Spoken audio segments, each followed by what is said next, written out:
Welcome to Radha channel. ನೋಡಿ friends, ನಾನಿವತ್ತು ಬಟಾಟೆ ಹಲ್ವಾ ಮಾಡಿ ತೋರಿಸ್ತಾ ಇದ್ದೆ.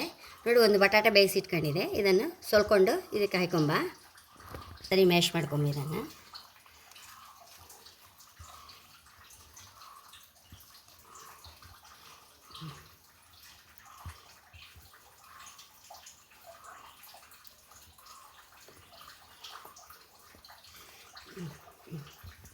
ಫ್ರೆಂಡ್ಸ್, ಒಂಚೂರು ಒಂದು ಚಮಚ ತುಪ್ಪ ಹಾಕಿ ಹುರ್ಕೊಂಬ. ಇದನ್ನು ಫಸ್ಟಿಗೆ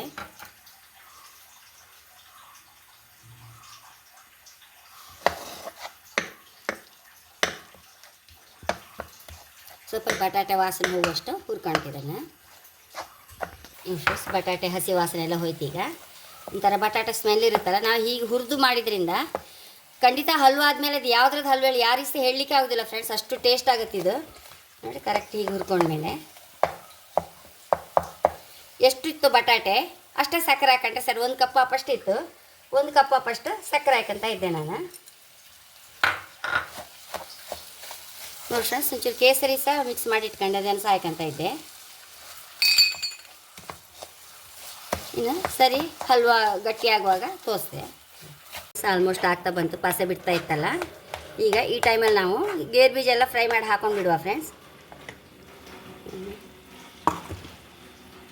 ಒಂಚೂರು ತುಪ್ಪ ಇಟ್ಕೊಂಡಿದೆ, 1 ಚಮಚ. ನೋಡಿ, ಗೇರು ಬೀಜ ಎಲ್ಲ ಕತ್ತರಿಸಿ ಇಟ್ಕೊಂಡು ಗೇರು ಬೀಜ ದ್ರಾಕ್ಷಿ ಹಾಕೊಂಡು ಬಿಡುವ.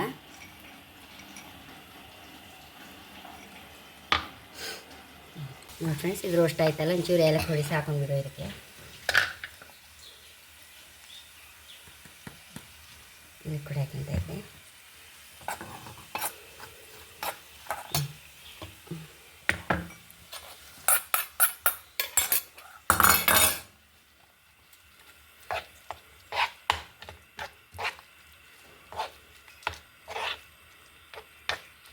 ನೋಡಿ ಫ್ರೆಂಡ್ಸ್, ನಾವು ಕೆಲವರೆಲ್ಲ ಈ ಕೇಸರಿ ಭಾತ್ ಥರ ಮಾಡ್ತಾರೆ. ಅಂದರೆ ಸ್ವಲ್ಪ ಸಕ್ಕರೆ ಕಡಿಮೆ ಹಾಕಿ 1ಕ್ಕೆ 3/4 ಹಾಕಿ ಅದಷ್ಟು ಲಾಯಕ್ಕಾಗೋದಿಲ್ಲ ಫ್ರೆಂಡ್ಸ್. ಒಂದು ಬಟಾಟೆ ವಾಸನೆ ಬರ್ತದು.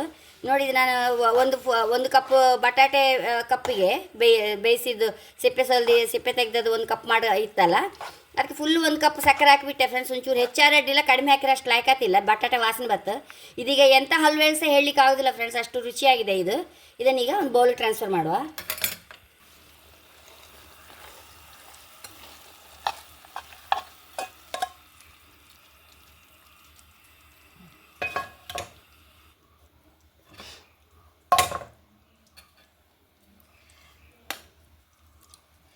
ಎಷ್ಟು ರುಚಿಯಾದ ಬಟಾಟೆ ಹಲ್ವಾ ರೆಡಿ ಆಗಿದೆ. ಗೊತ್ತೇ ಆಗ್ತಿಲ್ಲ ಫ್ರೆಂಡ್ಸ್. ಬಟಾಟೆ ನೋಡಿ, ಸ್ವಲ್ಪ ಸಕ್ಕರೆ ಜಾಸ್ತಿ ಹಾಕಿ ಸರಿ ಮಚ್ಚಿದ್ರೆ ಹೈ ಕ್ಲಾಸ್ ಆಯ್ತು ಫ್ರೆಂಡ್ಸ್. ಅದೊಂದು ನಾವು 3/4 ಕಪ್ ಹಾಕಿರೋ ಅಷ್ಟು ಲಾಯ್ಕ್ ಆಗೋದಿಲ್ಲ. ಬಟಾಟೆ ವಾಸನೆ ಬಂದರೆ ಮಕ್ಕಳು ಸಹ ತಿನ್ನೋದಿಲ್ಲ. ಇದು ಗೊತ್ತಾಗ್ತಿಲ್ಲ ಫ್ರೆಂಡ್ಸ್, ಯಾವ ಹಲ್ವೆ ಸಹ ಗೊತ್ತಾಗ್ತಿಲ್ಲ ಮಕ್ಕಳಿಗೆ ಸಹ, ಅಷ್ಟು ರುಚಿಯಾಗಿದೆ. ನೋಡಿ ಫ್ರೆಂಡ್ಸ್, ಕೇಸರಿ ಹಾಕಿದ್ದೇವಲ್ಲ, ಹಾಗಾಗಿ ಕಲರ್ ಸಹ ಒಳ್ಳೆ ಕಲರ್ ಸಹ ಬಂದಿದೆ ಫ್ರೆಂಡ್ಸ್. ನನ್ನ ಚಾನಲ್ ಇಷ್ಟ ಆದರೆ ಸಬ್ಸ್ಕ್ರೈಬ್ ಮಾಡಿ, ಲೈಕ್ ಮಾಡಿ, ಕಾಮೆಂಟ್ ಮಾಡೋದಂತೂ ಮರಲೇಬೇಡಿ. Thank you.